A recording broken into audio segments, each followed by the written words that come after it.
ಅನ್ಸತ್ತು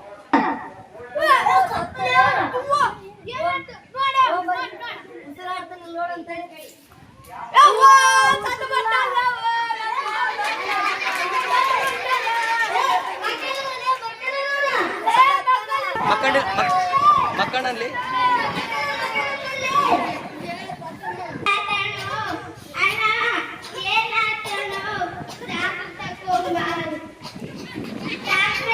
ಜೋರಾಗಿ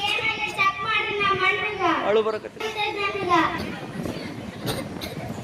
ಇವರು ಸರಾಯಿ ಕೊಡ್ತಿದ್ರ ನಮ್ಮ ಸನೆ ಬೇಡ ಅಂದ್ರೆ ಬೀಡಿ ಅವೆಲ್ಲ ಇವ್ರಿಗೆ ಶ್ವಾಸಕೋಶ ಮತ್ತು ಕರಳು ಸುಕ್ಕಾಗಿದ್ದಾವೆ ಅಯ್ಯವ್ವ ಯಾರು ಬೀಡಿ ಸೇಫೆ ಸೇಫ್ ಮಾಡ್ರಿ ನಮ್ಮ ಅಣ್ಣ ತರ ಆಗ್ಬೇಡ್ರಿ ಸಾಯ್ಬೇಡ್ರಿ ಸರಾಯಿ ಕುಡಿಬೇಡ್ರಿ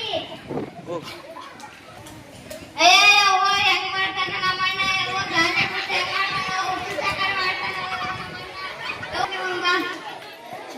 ನಮ್ಮ ಅಣ್ಣ ಗಾಂಜಾ ಕುಡ್ದೆ ನೋಡ್ರಿ ಸ್ವಲ್ಪ ನೋಡ್ರಿ ಏನಾಗೈತಂತ್ರಿ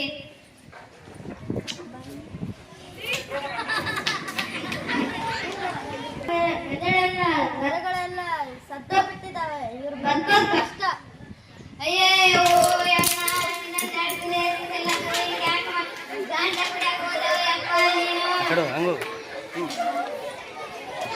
ನೀವು ಯಾರು ಗಾಂಜಾ ಕುಡಿಯಕ್ಕೆ ಹೋಗ್ಬೇಡ್ರಿ ಎಲ್ಲರೂ ಚೆನ್ನಾಗಿರ್ರಿ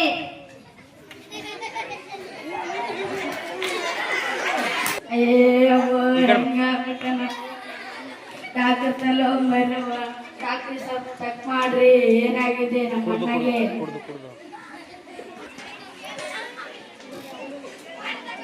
ಇವ್ರಿಗೆ ಶ್ವಾಸಕೋಶ ದೊಡ್ಡ ಕರಳು ಸಣ್ಣ ಕರಳು ಎಲ್ಲ ಸತ್ತೋಗ್ಬಿಟ್ಟಿದಾವೆ ಕಷ್ಟ ಇವ್ರು ಕುಡ್ದು ಎಲ್ಲ ಸತ್ತೋಗ್ಬಿಟ್ಟಿದಾವೆ ನೀವ್ ಯಾರು ಕುಡಿಬಾರ್ರಿ ಅಪ್ಪೋ ಇನ್ನೊಂದ್ 2 ದಿನ ಮಣ್ಣ ಸಾಯ್ತಾನೋ ಅದ್ರಂಗ ಆಗಲ್ರು ಮಾದಕ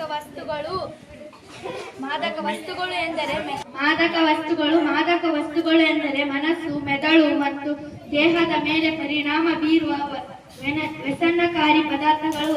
ಅವು ಯಾವ್ಯಾವು? ಕೆಲವು ಸಾಮಾನ್ಯ ಮಾದಕ ವಸ್ತುಗಳು: ಗಾಂಜಾ, ಹೆರೋಯಿನ್, ಕೊಕೇನ್, ಅಫೀಮು, ಮೆಥಾಂಫೆಟಮೈನ್, LSD, MDMA. ಮಾದಕ ವಸ್ತುಗಳು ದುಷ್ಪರಿಣಾಮಗಳು: ವ್ಯಸನ ಉಂಟಾಗುವುದು, ಮೆದುಳಿನ ಕಾರ್ಯಕ್ಷಮತೆ ಕುಗ್ಗುವುದು, ಹೃದಯ ಶ್ವಾಸಕೋಶ ಮತ್ತು ಯಕೃತ್ತಿನ ಆರೋಗ್ಯ ಹಾನಿಯಾಗುವುದು, ಆತಂಕ, ಖಿನ್ನತೆ ಮತ್ತು ಇತರ ಮಾನಸಿಕ ಸಮಸ್ಯೆಗಳು, ಕುಟುಂಬ, ಶಿಕ್ಷಣ ಮತ್ತು ಉದ್ಯೋಗದ ಮೇಲೆ ಕೆಟ್ಟ ಪರಿಣಾಮ, ಗಂಭೀರ ಸಂದರ್ಭಗಳಲ್ಲಿ ಜೀವಕ್ಕೆ ಅಪಾಯ.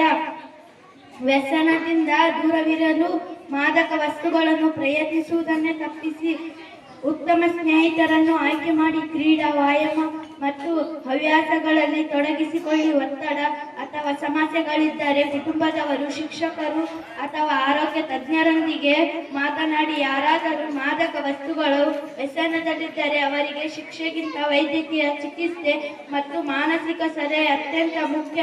ಸಮಯಕ್ಕೆ ಸರಿಯಾಗಿ ಸಹಾಯ ಪಡೆದರೆ ವ್ಯಸನದಿಂದ ಹೊರಬರಲು ಸಾಧ್ಯ. ಧನ್ಯವಾದಗಳು. ಯಾರು ಕೂಡ ದುಶ್ಚಟಗಳನ್ನೇ ಮಾಡಬೇಡಿ.